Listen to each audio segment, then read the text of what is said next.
Elsa, cuando quieras.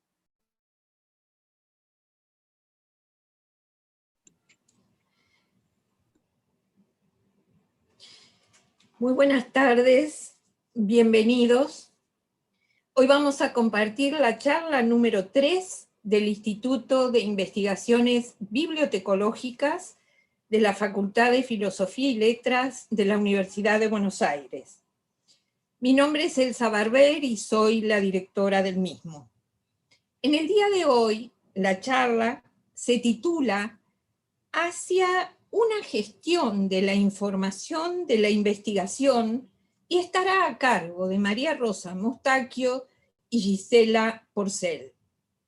En este encuentro, las expositoras se referirán a los repositorios de última generación que almacenan datos de actividades y proyectos de investigación de una institución.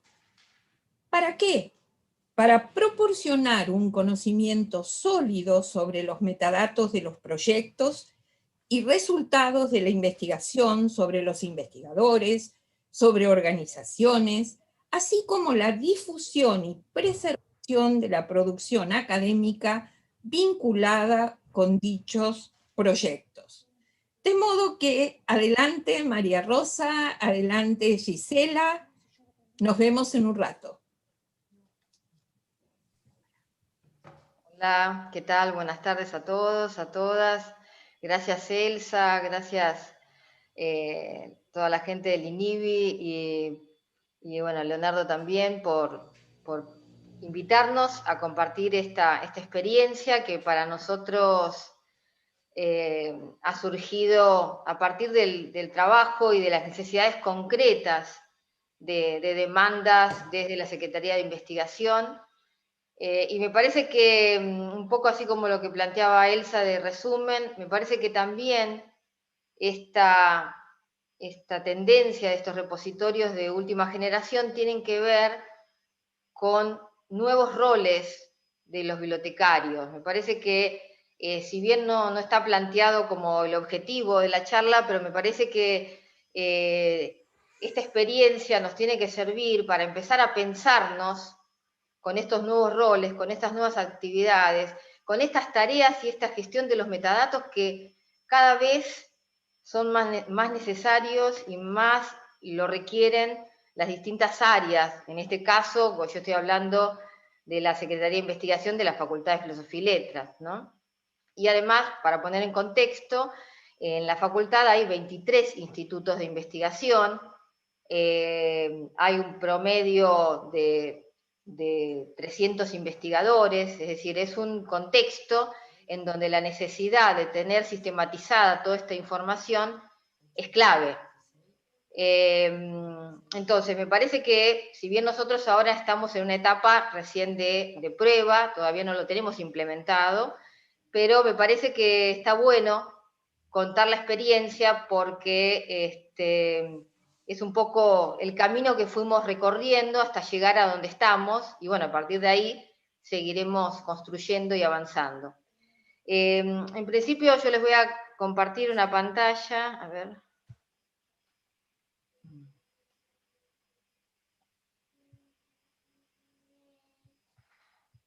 A ver si se ve ahí.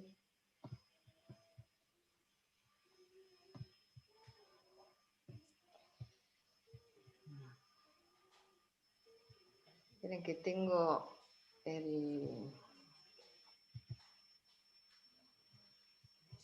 no la puedo. Tengo que como correr la barra de.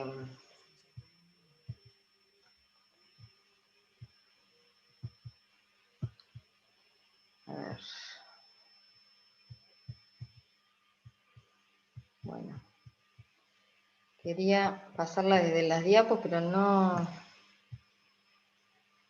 Bueno. Entonces, la idea un poco no es una pequeña presentación, no van a ser más de unos 40 minutos aproximadamente, así que hay temas que me parece que es importante establecerlos como marco teórico, como plantearlos, para poner en contexto por qué llegamos a DSpace, por qué llegamos a DSpace-CRIS y de qué se trata cuando hablamos de los esquemas de metadatos específicos de investigación. Voy a hacer como una breve introducción sobre el acceso abierto, la ciencia abierta, qué es la información de investigación, quién necesita la información de investigación. Ya la mayoría, bueno, se viene hablando hace ya décadas, desde los 90, que se viene hablando del acceso abierto, del movimiento del acceso abierto, de lo que implica tener en disponibilidad en Internet toda la producción de las distintas instituciones en acceso abierto para que la comunidad, la sociedad en su totalidad pueda acceder a esta información. Algo que a nosotros, además, con la situación de Argentina, con el tema de la ley y la creación de la ley de creación de repositorios digitales, el contexto está dado como para que los repositorios puedan garantizar ese acceso a la producción académica intelectual, pero el camino y la transición no fue sencilla, porque bueno, sabemos muy bien que esta crisis que se produce en todo el sistema científico mundial es lo que va a generar entonces la necesidad de poner en abierto y que el conocimiento pueda llegar a la sociedad, que pueda llegar a todos los actores, no solamente a la parte de investigadores, o como pasaba, que el monopolio lo tenían editoriales, las bibliotecas no tenían presupuesto, no se podían comprar y no se podían acceder, entonces se producía menos. El sistema científico internacional también le daba prioridad a las revistas de impactos más que del acceso abierto. Entonces hay toda una tendencia que fue evolucionando y que se fue tomando conciencia. La declaración la declaración del 2003 de Budapest es una de las más significativas, pues ya ahí se establece el derecho como un derecho humano, ¿no? El tener que garantizar el acceso a toda la producción académica, intelectual. Y bueno, la ciencia abierta también tiene que ver un poco con esta idea de permitir ese acceso abierto. Menciono acá la OpenAIRE, que es la infraestructura de acceso abierto para investigación en Europa, que es uno de los estándares que se utilizan para promover el acceso abierto y la ciencia abierta.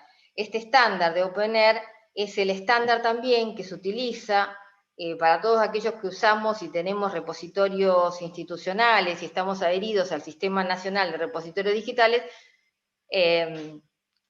Saben que una de las directrices en las que se basa las directrices del SNRD son estas OpenAIRE, porque bueno, esto también permite esta interoperabilidad, nos permite que nos puedan cosechar no solamente a nivel nacional, sino nos puedan cosechar desde la referencia, que nos puedan cosechar también de COAR o otros, la Confederación de Repositorios internacionales. O sea, me parece que esta necesidad de producir y generar conocimiento en acceso abierto también se plantea desde la ciencia abierta, aunque el camino y el recorrido tiene los mismos inicios que el movimiento del acceso abierto, pero todavía está en proceso, está como en una etapa de no consideración en su totalidad aún, ¿no?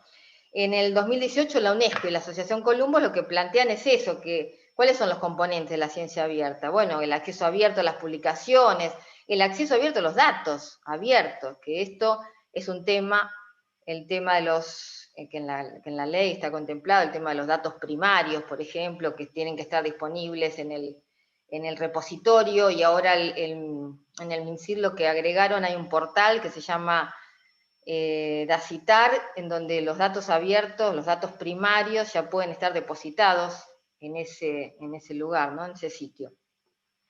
Entonces, un poco, cuando hablamos de ciencia abierta, estamos hablando de diferentes dimensiones, diferentes aspectos que involucran la ciencia abierta. Estamos hablando del código que sea abierto, que los equipos sean abiertos, que el acceso sea abierto. las infraestructuras abiertas, los recursos educativos abiertos, los datos abiertos, la financiación colectiva, porque el tema también, uno de los grandes problemas y por el cual empezó también a plantearse el tema de la ciencia abierta es que hay muchos organismos que dan financiamiento, ya sea para las mismas universidades o dan financiamientos del Estado, para proyectos. Esos proyectos generan y producen publicaciones, y esas publicaciones terminan en un circuito de bases de datos, como sabemos muy bien, las revistas de alto impacto en las grandes bases de datos, y que para poder acceder a esas publicaciones hay que pagar. Entonces es como, el circuito es como un poco perverso, ¿no? Porque por un lado tenemos esta situación de que todo el conocimiento y todo lo que se produce tiene que estar en abierto, pero por otro lado, para acceder a determinadas revistas se requiere pagar para poder tenerlas, ¿no? Entonces, hay todo, hay un trabajo hay un libro nuevo que sacó Dominique Babini, que habla todo de ciencia abierta, que está muy, muy interesante y plantea todos estos temas, ¿no?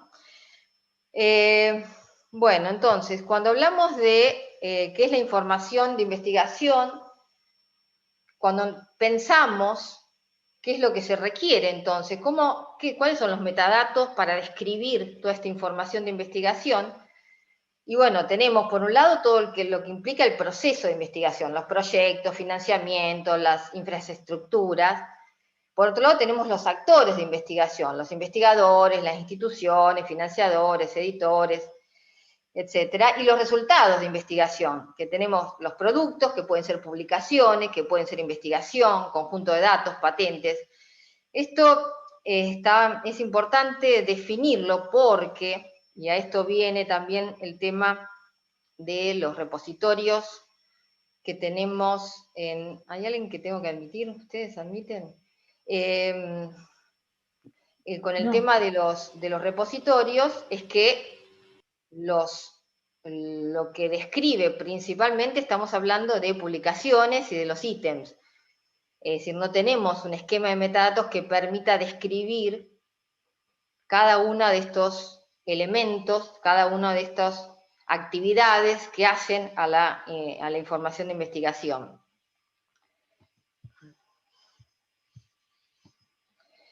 Y esto sería como también en todo el ciclo de vida de la información se generan metadatos desde que el investigador va reuniendo desde la parte de métricas, de la parte de almacenamiento de la información, cómo represento esa información, cómo la voy a intercambiar toda esa información.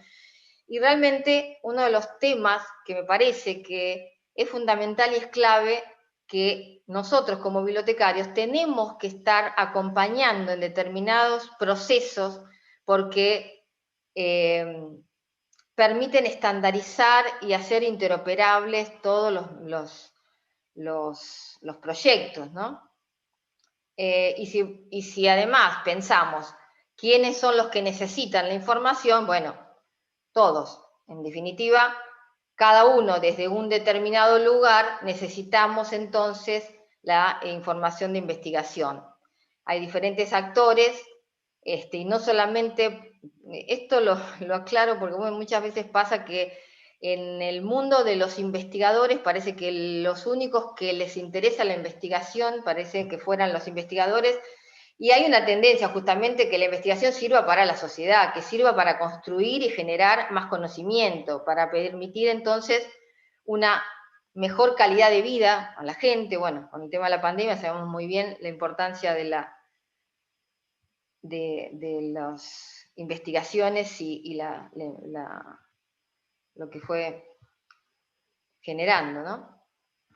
Y dentro del marco teórico también, acá voy a hacer muy rapidito, simplemente quiero establecer, se habla CRIS, nosotros hablamos del DSpace CRIS, bueno, CRIS es la sigla de Current Research Information System, es decir, son los sistemas de información e investigación actual.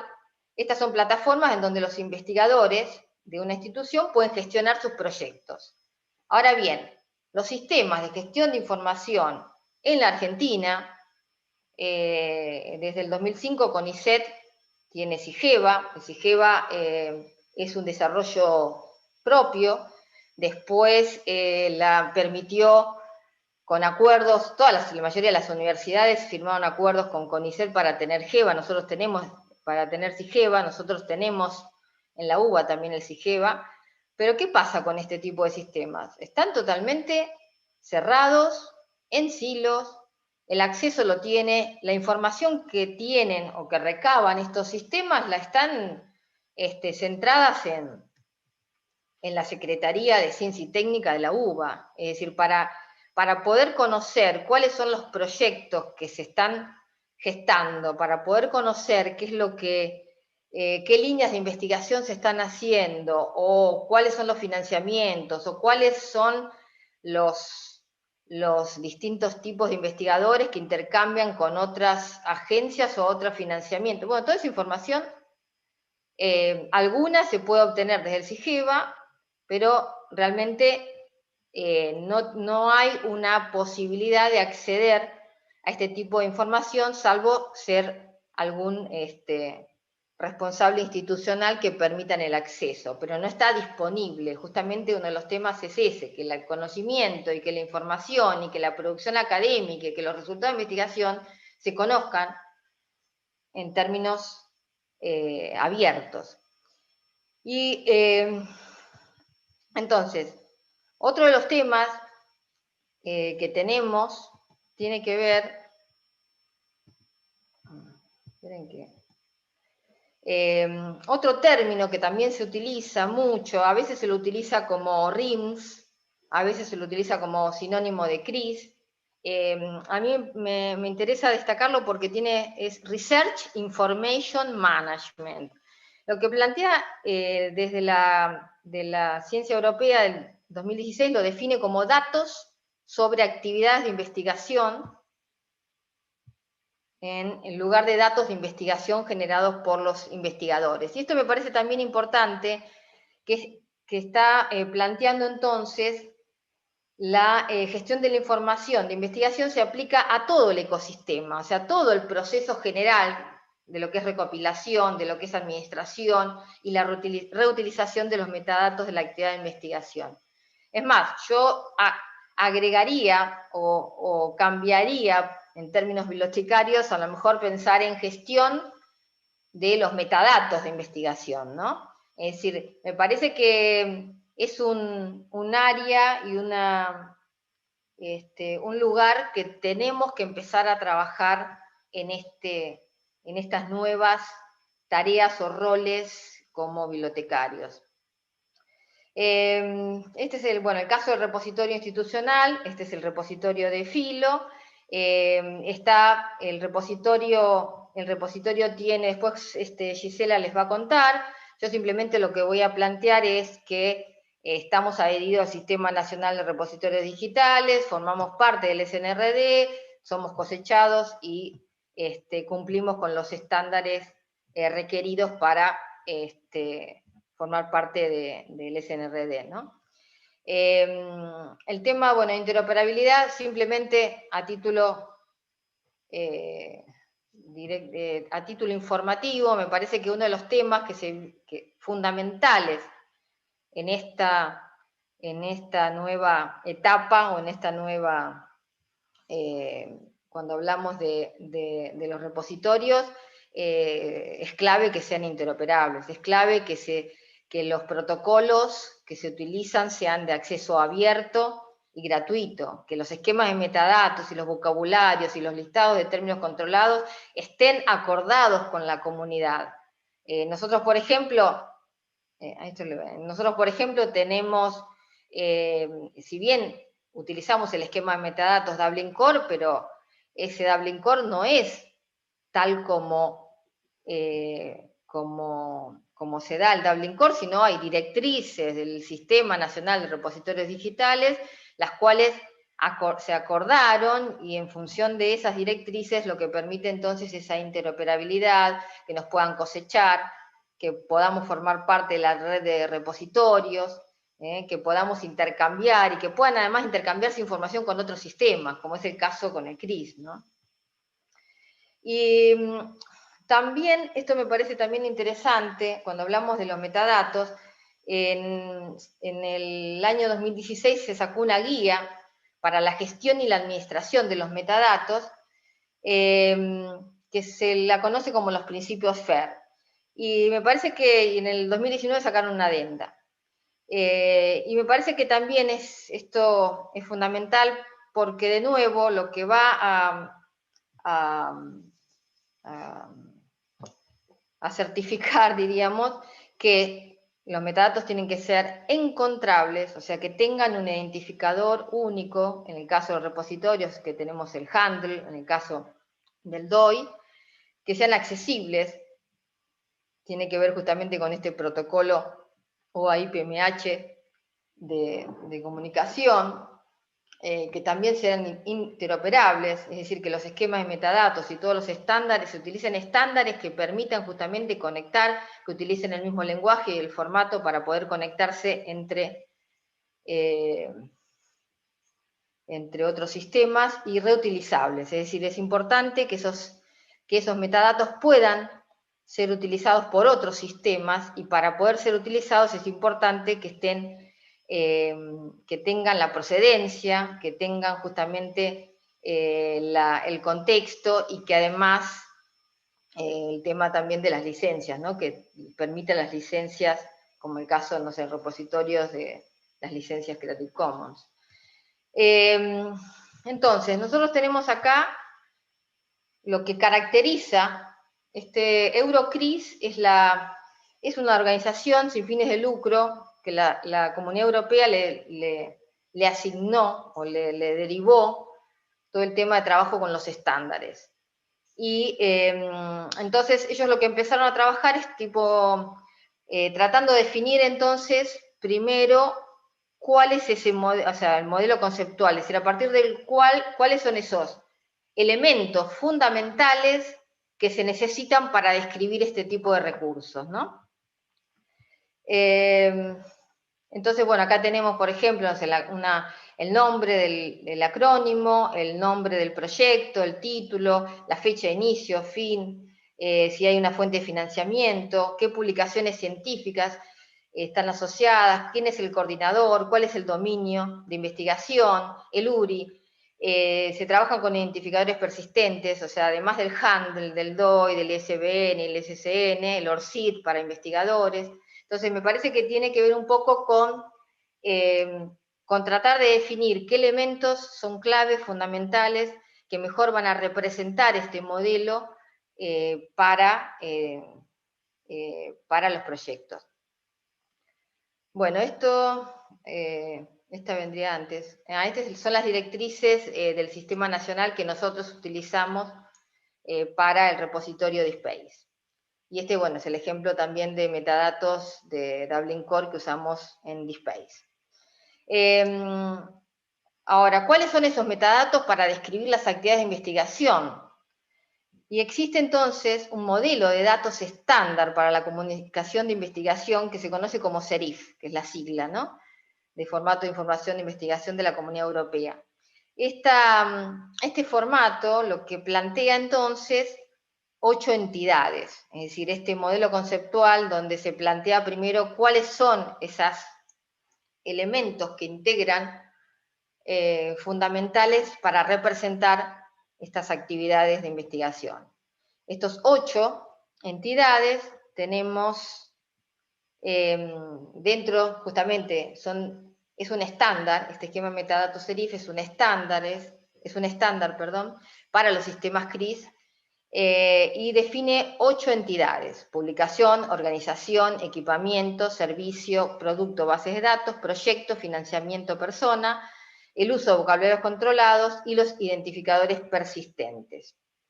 Este es a modo de ejemplo, no voy a profundizar en este trabajo. Se pueden ver, para si a alguien le interesa, cómo se genera todo este modelo conceptual, se pasa al lógico y al físico, pero me parece importante señalar entonces que los 3 rectángulos, que serían las 3 entidades principales, son las que están en verde, o sea, la que dice CF de SERIF, Person, Project y Organization Unit. Esos tres son las entidades base, como las llama en el SERIF, en el modelo. Y después estarían también entidades principales los resultados de publicación.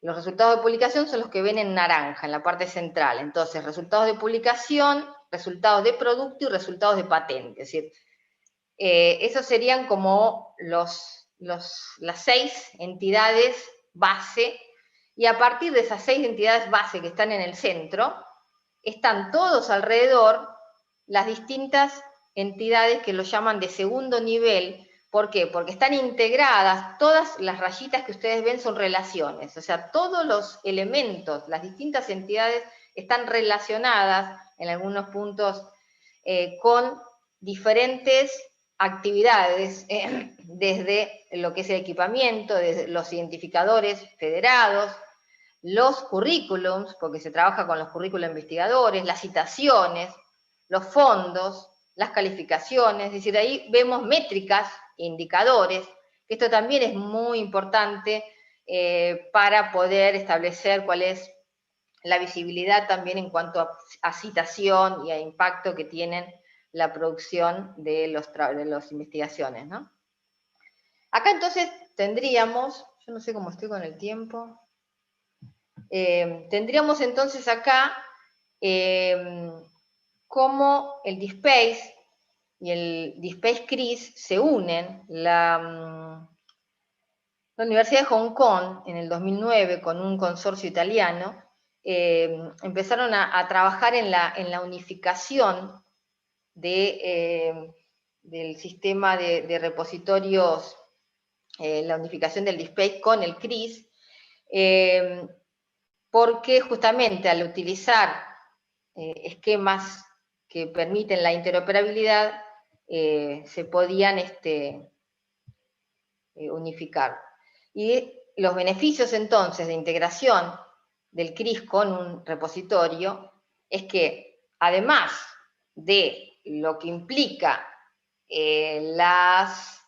lo propio que ya conocemos de un repositorio digital, también permite entonces esta asociación, integrar las métricas alternativas, de poder generar reportes e indicadores, contar con una plataforma institucional unificada, incrementar el número de citas y factor de impacto, ampliar la visibilidad académica.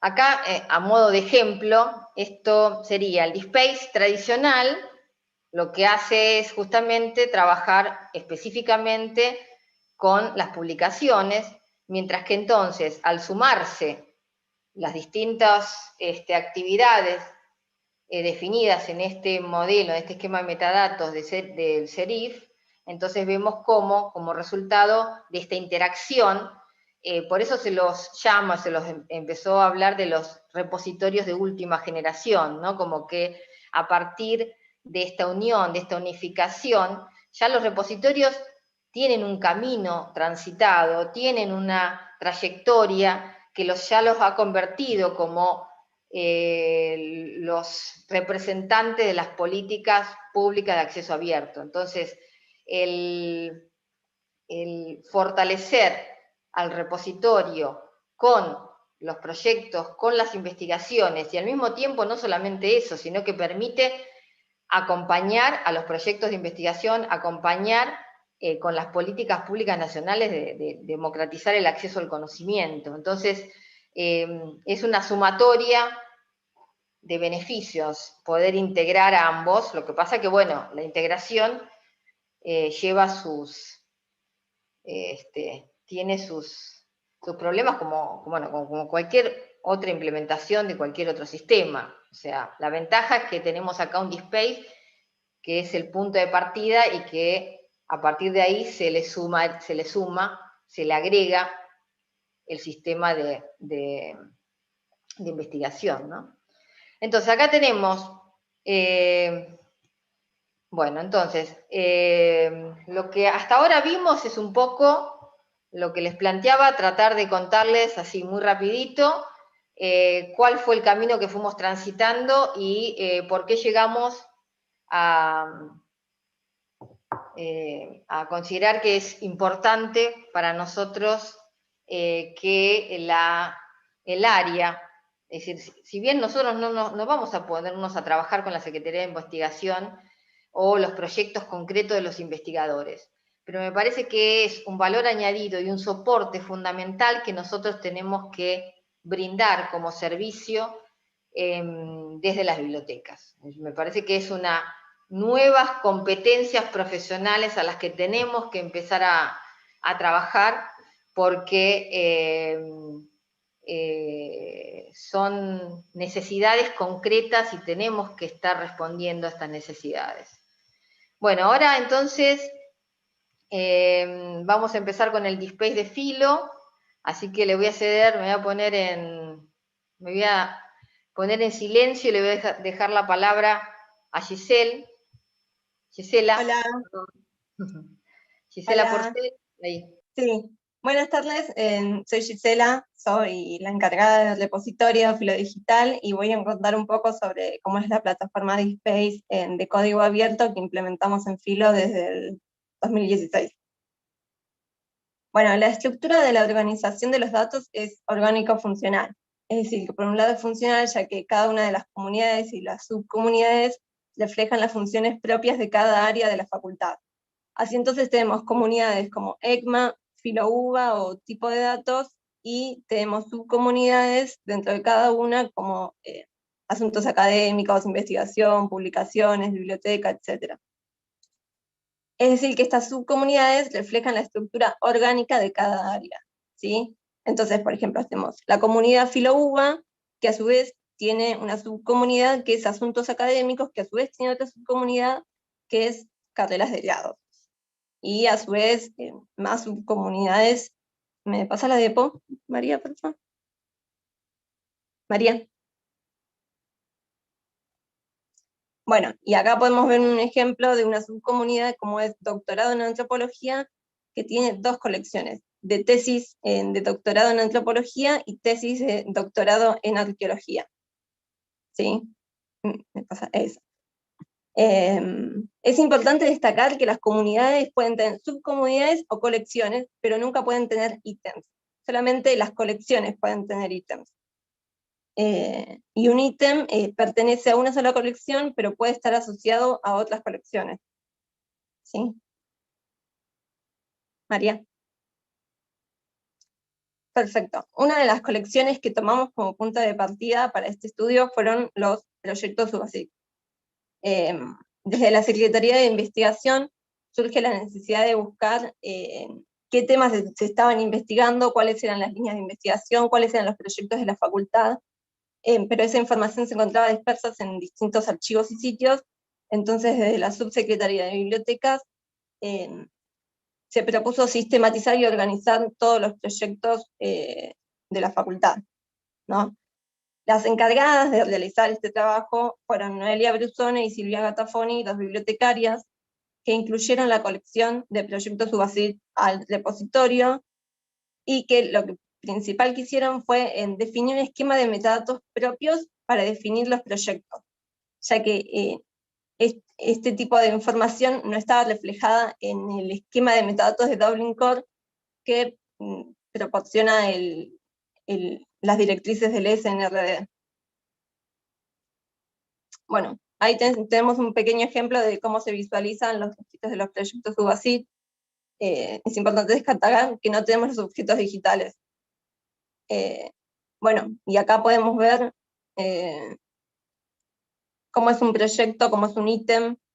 Primero está el título, después están los investigadores, que en este caso son 18, y son muchos los roles de los investigadores, pueden ser tesistas, becarios, estudiantes, etc. Después está el URI, que es el identificador persistente, y un breve resumen.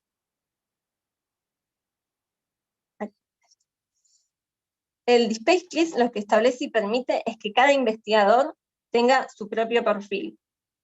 Su ORCID, sus datos personales, sus fotos, sus CV, sus artículos, sus tesis, es decir, que toda su producción académica va a estar integrado bajo un mismo perfil.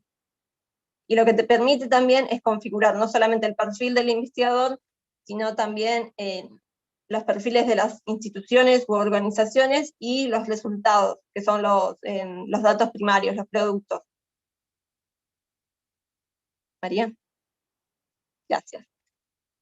Y bueno, y gracias al trabajo de los alumnos de la materia de automatización en unidades de información de bibliotecología, ellos migraron la colección de proyectos UBASIT al DSpace-CRIS, hicieron una limpieza de datos de todos los investigadores, normalizaron los nombres, se organizó la información y se llegó a la conclusión, siguiente diapo, María,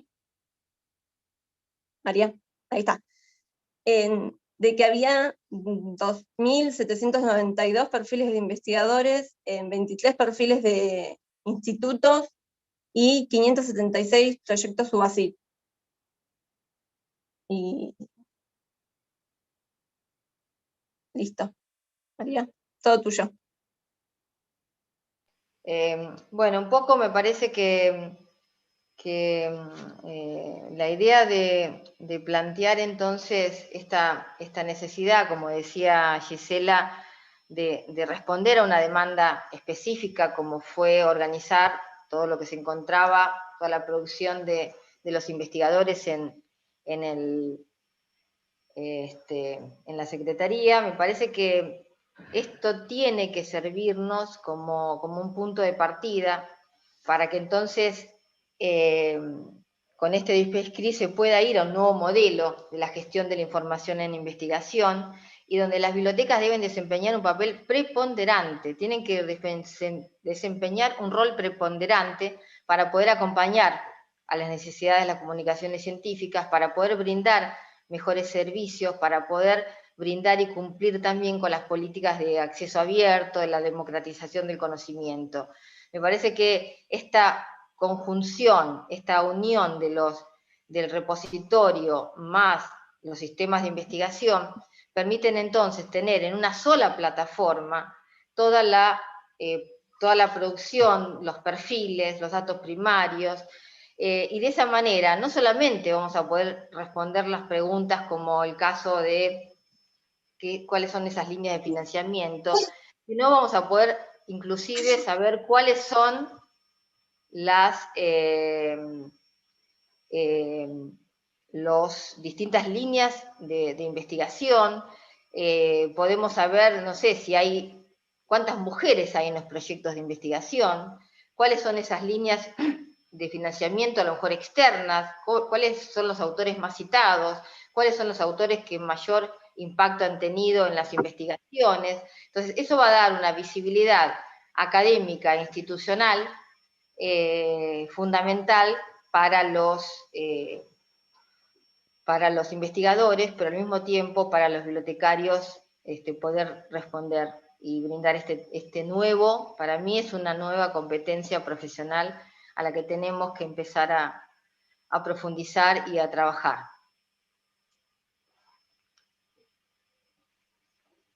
Y lo que sí quería mencionar, en este momento los únicos dos repositorios que existen, que están en producción, uno de los repositorios es el del Malbrán, CEDES, y el otro de los repositorios es de la Universidad Católica Argentina. Esos son los dos repositorios que actualmente existen en DSpace-CRIS. Lo que sucede también es que la gran mayoría de los repositorios a nivel institucional están hechos no con la plataforma DSpace, sino que están hechos con la plataforma Greenstone. Entonces, ahí el camino a recorrer no desconozco cómo puede llegar a ser, ¿no? Así que bueno, agradezco por la posibilidad de poder contarles. Traté de hacerlo sintéticamente y lo más rápido posible para no aburrirlos. Espero que haya sido claro. Y bueno, no sé si tienen alguna pregunta o no sé bien cómo seguimos ahora.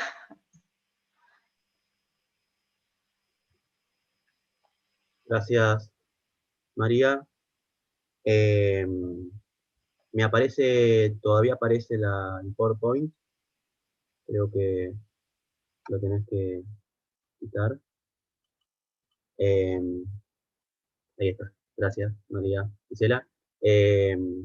Tengo, bueno, unas preguntas que hicieron desde YouTube la profesora Rosa Monfasani y también Elida Elizondo. Rosa Monfasani consulta sobre el repositorio institucional de Filo. Consulta si los autores hacen autoarchivo o envían a la biblioteca. También pregunta qué tipo de documentos incluyen en ese repositorio y si agregan campos al Dublin Core. Hola. Está la opción de... bueno, sí, dale. Sí, con respecto al tema de ¿cuál era la primera pregunta? Sí, la primera pregunta era si los autores hacen autoarchivo o envían a la biblioteca. Mira, nosotros hicimos toda una promoción, se hizo una difusión, ya vamos por la segunda serie de difusiones para el autoarchivo, está disponible, se puede hacer, pero es muy difícil que los autores hagan autoarchivo. O sea, se viene trabajando con eso ya hace más de 2 años, hasta hicimos un videíto de difundir, y a lo mejor cuando sacamos el videíto, a lo mejor surge alguna inquietud, pero es muy difícil que los autores, que los investigadores, hagan autoarchivo. Por eso que nosotros lo que tenemos implementado, y eso también tiene que ver con el caso de DSpace-CRIS, lo que nosotros pensamos para poder ir construyendo este espacio de construcción colectiva de toda la producción académica e intelectual, tenemos circuitos, o sea que desde la parte de posgrado hay un circuito armado de manera tal que a medida que se van defendiendo las tesis, nos van mandando todas las tesis que se van defendiendo. Hay tesis de grado, hay tesis de posgrado, hay videos, está en el índice de publicaciones del INIBI, que hay como más de 5.000 artículos que no están todavía los ítems, pero están también las publicaciones del INIBI. Es decir, tratamos de poder incluir todo el material que sea necesario, o sea, que nos pidan o que concretamente lo necesiten para dar visibilidad. Estamos ahora, por ejemplo, cosechando también los artículos que están en el OJS, es decir, porque una de las ventajas que tiene el repositorio es que lo que permite es la preservación digital a largo plazo, porque tiene estándares, tiene metadatos estructurales, tiene metadatos de preservación digital que permite justamente y garantizan esa preservación digital, y no todos los sistemas lo permiten. Y en definitiva, cuando uno construye este espacio colectivo, lo que intenta es que trascienda en el tiempo, ¿no? Entonces poder asegurar eso para nosotros es fundamental. Igualmente, lo que nosotros pensamos con el tema de los proyectos de investigación y una de las líneas de trabajo que se va a hacer es cómo el CIGEVA tiene un módulo que se llama MARI, que lo que permite es, para que los investigadores no tengan que estar cargando lo mismo que ya cargaron en CIGEVA, porque ese es el tema, es que con este módulo de MARI se pueda conectar. No es automático, no hay una integración automática, pero se puede hacer, porque justamente ya lo vinieron haciendo con CONICET Digital, tomaron todos los datos de proyectos, ellos se centraron solamente en proyectos, entonces tomaron todos los datos de proyectos desde CIGEVA y los integraron, los migraron al DSpace. Así que nada, la forma de ingesta en el repositorio depende de necesidades concretas, de pedidos y de circuitos armados para ir generando la construcción y la producción académica e intelectual generada por la institución. Gracias, María. Elida Elizondo había hecho la segunda pregunta de si en el repositorio institucional de Filo tienen colecciones de datos primarios. Sí, tenemos una sola. Tenemos una sola de datos primarios. nosotros estamos tratando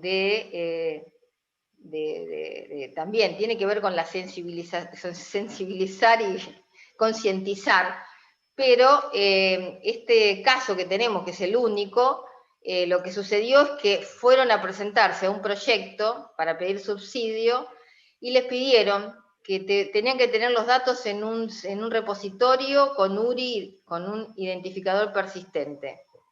Y entonces, lo que está bueno es que ya empieza a haber como políticas públicas que obligan para dar subsidios, además con la ley la ley de creación de repositorios digitales ya establece que los datos primarios tienen 5 años, desde que se realiza la investigación hasta que termina la investigación, tienen 5 años para presentar los datos primarios.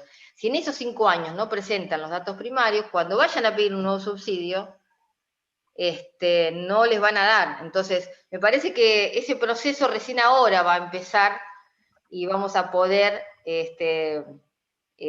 trabajar y empezar a trabajar con los datos primarios. Pero también es otro desafío que nosotros tenemos como bibliotecarios. Perfecto. Quiero compartir dos comentarios que hicieron acá en el chat de Zoom, de Belén Gallardo, que dice: SIGEVA es un sistema de información curricular para la evaluación interna del personal y solo se tiene acceso desde dentro de la institución, dado que contiene datos confidenciales de los investigadores y sus investigaciones. Para obtener información pública sobre proyectos actuales e investigadores, se puede acceder al portal de información de ciencia y tecnología del Ministerio de Ciencia, Tecnología e Innovación.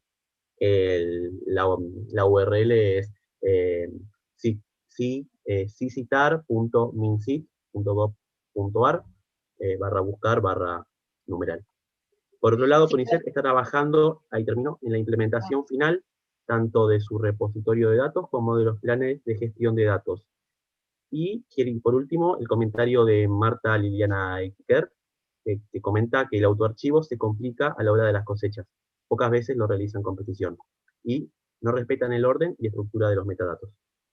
Entonces, bueno, en principio, con el tema del autoarchivo, nosotros lo que hacemos es no dejamos que hagan el autoarchivo solos. Nosotros, el autoarchivo, ellos realizan el autoarchivo, pero hay una etapa de verificación y de control de calidad antes de subir al repositorio el documento. O sea, nosotros no dejamos que lo suban directamente, sino que tenemos una etapa de control de calidad antes de la subida, o sea que ese problema no lo tenemos.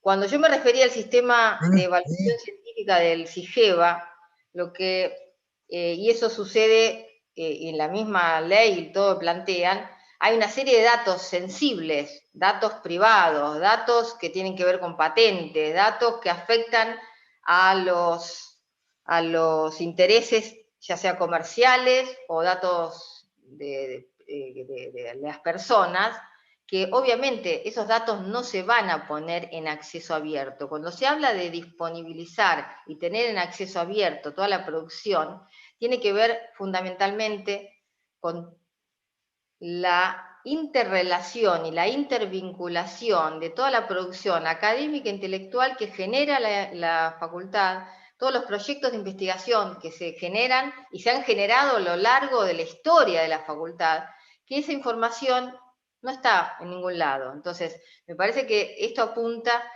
cuando hablamos de poder generar este DSpace-CRIS, no vamos a poner datos confidenciales, no se va a poner los datos que sabemos que no podemos disponibilizar, sino fundamentalmente nuestro objetivo para la parte del DSpace-CRIS apunta principalmente que darle un servicio a los investigadores para que puedan generar y mantener sus currículums, que puedan tener asociadas todas las publicaciones de todos, no solamente de este proyecto, sino todas las publicaciones de todos los proyectos y todo lo que fueron haciendo a lo largo de su vida, y siempre hablando del marco institucional, de la Facultad de Filosofía y Letras. Nosotros, si bien podemos acceder a los datos del MinCit o podemos acceder a los datos de la UBA, nosotros nos limitamos y nos centramos específicamente porque lo que queremos es construir la memoria colectiva de la facultad. A eso apunta la... Buenísimo. Hay una siguiente pregunta que es de María Cecilia Corda, de la directora de la biblioteca de Flaxo, que consulta. La conozco. ¿Qué tipo de indicadores construye el repositorio? ¿Cuáles son visibles al público? ¿Y cuáles se utilizan en la Secretaría de Investigación u otras instancias institucionales? No, por ahora los indicadores o sea, en la Secretaría de Investigación no se usan indicadores. Es decir, en la Secretaría de Investigación lo único que se utilizan son las, se logró subir al repositorio los proyectos, que hay alrededor, no sé si son unos 900 proyectos, y lo único que hacen es, están contentos porque pueden buscar y saben cuáles son los autores, cuáles son los investigadores, y realmente, y por temas, y por años, entonces ya están contentos con eso, o sea, no hay una situación así muy concreta, o no, hay un desconocimiento, me parece, muy grande con el tema de todas las ventajas que dan los nuevos sistemas, ¿no? Con el tema de la métrica. Nosotros en el caso del repositorio, DSpace no tenemos indicadores, por eso con DSpace CRIS lo que permite es algunos tipos de métricas que puedan, por ejemplo, no sé, la mayor cantidad de citas que recibió un autor, o el factor de impacto, es decir, todo eso lo va a permitir con el DSpace CRIS. Nosotros en este momento lo único que podemos es tener, y nos dan estadísticas de uso, o sea, lo único que tenemos es, podemos entrar a la parte de administración y ahí tenemos de cada mes la cantidad de consultas que hubo, las descargas, pero no tenemos métrica en el DSpace actualmente. Todo eso se va a lograr y se va a beneficiar con el DSpace CRIS, que es el que tiene la parte de métricas.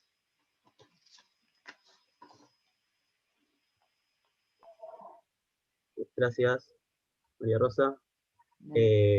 Naira Miranda hace una pregunta que nos hacemos todos los estudiantes de bibliotecología, y es, ¿cuáles consideran que son los conocimientos del área informática que los bibliotecarios debemos interiorizarnos para implementar los repositorios? ¿Cuáles son los conocimientos? Bueno, nosotros les digo que hagan automatización. Que cursen la automatización. Es decir, tratamos en la materia que tengan los conocimientos, por lo menos que tengan los conocimientos básicos, o sea, ojo, hay determinados aspectos de implementación de un sistema que eso necesitamos el apoyo informático, o sea, no vamos a, me parece que es un trabajo interdisciplinario, es un trabajo en conjunto con informática, porque hay determinadas cosas que nosotros no vamos a ponernos a investigar cómo utilizar tal o cual plataforma. DSpace no es sencilla. Nosotros para instalar DSpace estuvimos, la gente de la dirección de informática estuvo 3 meses, no sé si porque tardó mucho, pero estuvieron 3 meses para poder instalar DSpace en la facultad. Es decir, me parece que lo importante de la implementación de cualquier sistema, la base fundamental tiene que ver con tener nosotros muy claro qué es lo que necesitamos, cuál es ese modelo de datos, ese modelo conceptual, cuáles son las herramientas básicas que nosotros necesitamos y queremos que el sistema responda a esos requerimientos. Y en función de eso se puede pensar entonces en el diseño de un sistema. Pero toda la parte tecnológica que tiene que ver con la implementación dura y cruda, necesitamos los informáticos. Lamento comunicarles que... Sí, necesitamos un informático al lado siempre para estas cosas.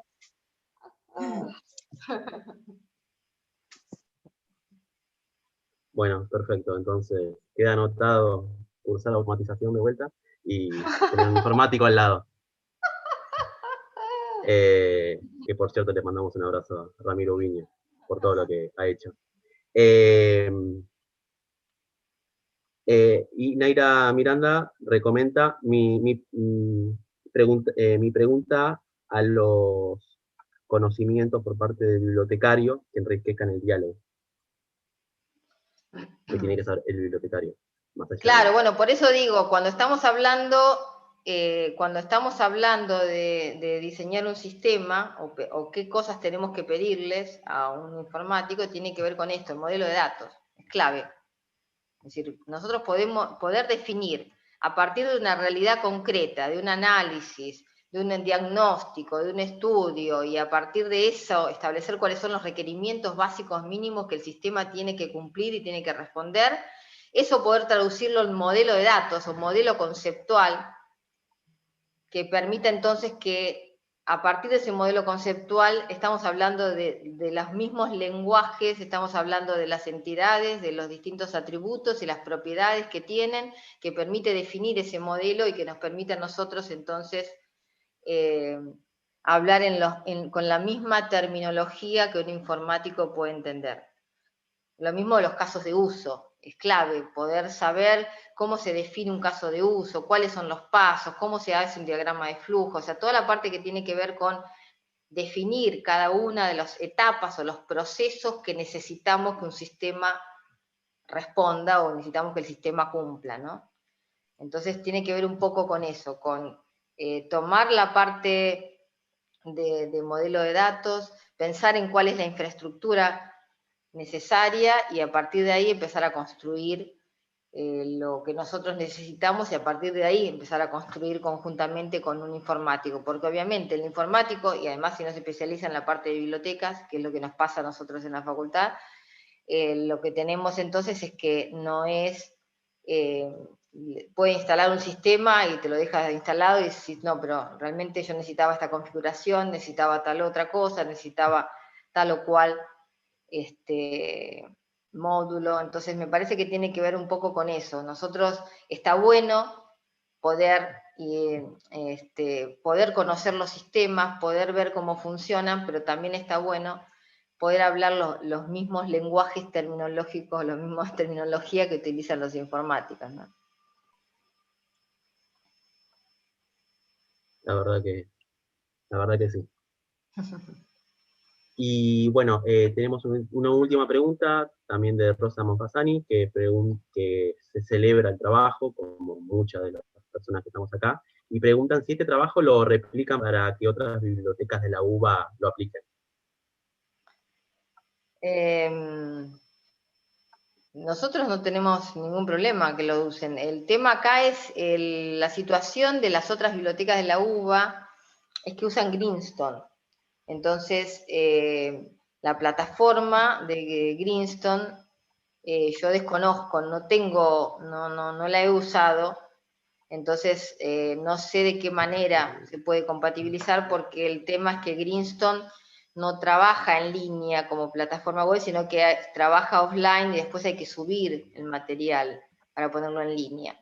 Mientras que el caso de DSpace es una plataforma web, entonces no sé bien cómo funcionaría con Greenstone, pero todo lo que nosotros, por eso justamente la charla de hoy era un poco eso, empezar a contarles lo que estamos haciendo, lo que venimos haciendo, porque me parece que está bueno compartir experiencias y justamente estamos hablando de datos abiertos, de acceder a la información y me parece que también está bueno compartir esto que venimos haciendo para que otros también lo puedan implementar y ayudar y colaborar en lo que sea necesario.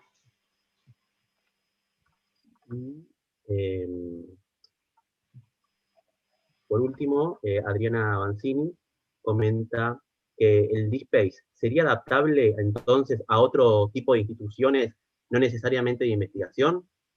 Refiere, por ejemplo, museos y archivos.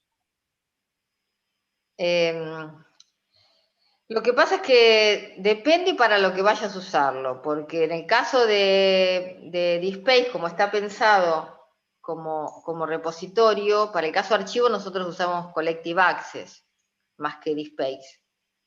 porque el Collective Access sí permite, justamente tiene, trabajar con los estándares, porque o sea, vos podés igualmente en el DSpace, pero el DSpace tiene por defecto el Dublin Core. En el Collective Access vos podés trabajar con los estándares, con ESAT-G, con los estándares archivísticos. Entonces, por eso que depende también mucho de cuál es el objetivo y la necesidad concreta que se quiere, cuál es el servicio que se quiere brindar. Si lo que yo quiero es reunir toda la producción académica e intelectual de la institución, ahí les digo usar repositorio. Si lo que yo quiero es organizar, como nosotros estamos haciendo también, como en el caso del archivo de la facultad, donde tenemos toda la que es las actas de consejo directivo, que es la producción propiamente de la institución, como son las actas de consejo directivo. Tenemos algunos archivos, como hemos recibido en donación el archivo Hasenberg-Quaretti, que son archivos fotográficos, en donde al tratarse justamente de archivos, el estándar, la organización y la estructura es totalmente diferente. Entonces, no podés usar para archivos el repositorio. Entonces, por eso es importante establecer cuál es el objetivo, establecer de qué manera, qué tipo de datos, por eso hablamos del modelo de datos, qué tipo de datos yo voy a tener que representar en este sistema. Y a partir de ese tipo de datos, a partir de esa estructura, voy a tratar de elegir este u otro sistema, ¿no? Entonces, por eso es importante eso. Primero pensar cuál es el tipo de datos, cuál es ese modelo de datos, cuál es la estructura, cuáles son las necesidades y cuál es, en definitiva, el objetivo fundamental del servicio que yo quiero brindar. Y a partir de ahí, entonces, se definirá, como nosotros hablamos de las listas de verificación, los checklists para analizar sistemas, bueno, también tiene que ver con eso, ¿no? Archivos tienen estándares totalmente diferentes, manejan otro esquema, otro estándar que no es el Dublin Core, entonces por eso nosotros usamos para archivo Collective Access. Gracias, María, Gisela, la verdad que muy gratificante la charla, y también tanto acá como en YouTube están felicitando el trabajo que pusieron. Para ir cerrando, bueno, vamos a darle la palabra a la directora del INIBI, Elsa Barber. Elsa, todo tuyo. Bueno, quiero agradecer a María Rosa y a Gisela la excelente charla que nos brindaron. En realidad, todos estos temas son más que apasionantes, de modo que me parece extraordinario el trabajo que están realizando. Y sobre todo, una investigación concreta que va a tener una aplicación práctica, siendo un aporte fundamental para la facultad, para la Secretaría de Investigación de la facultad. Una de las cosas que yo siempre he pensado es algo que vos comentaste, y es que en otros países del mundo las investigaciones que se hacen tienen una aplicación concreta en organizaciones, en instituciones, en donde sea, que estén necesitando de esa investigación. Quizás en este momento eso se esté dando más, pero en la época que yo comencé, por ejemplo, no se daba, a tal punto que en muchas situaciones con nuestras investigaciones, que trataban temas muy concretos vinculados por ahí con cuestiones de las bibliotecas de la universidad, hablando con autoridades en el rectorado de la UBA, nunca hemos tenido demasiado éxito en cuanto a la aplicación. Yo creo mucho en la investigación para la transferencia concreta al trabajo. Y este es un ejemplo de investigación profunda que ustedes vienen realizando para la aplicación concreta en la Secretaría de Investigación de la Facultad. De modo que chapó. También agradecemos a todos los asistentes que nutrieron esta charla con interesantes preguntas, pero también con interesantes comentarios. Yo creo que se generó un rico intercambio. Estas temáticas siempre nos dejan pensando. Y un poco la idea también de estas charlas con algunas temáticas específicas es que pensemos en todo lo que podemos hacer y todo lo que podemos todavía aprender. Todos los días estamos aprendiendo algo nuevo. Y la importancia también que fue señalada con respecto nada más que al informático, pero yo creo que es un equipo humano el que se forma con bibliotecarios, informáticos, pero que también hay auxiliares, asistentes, gente que ayuda en todo esto, y la importancia del trabajo en equipo para mí es fundamental. Es muy difícil que estas cosas puedan hacerse solos. Gracias a todos los que nos acompañaron en vivo hoy y a quienes seguramente verán el video en YouTube en algún momento. A nuestro moderador, Leonardo Silver, por su presencia en cada una de las charlas, a Rocío, Diego del Centro Universitario Paco Urondo, por su apoyo, y al personal del instituto. Quiero decir que me da mucho placer trabajar con este gran equipo. Gracias.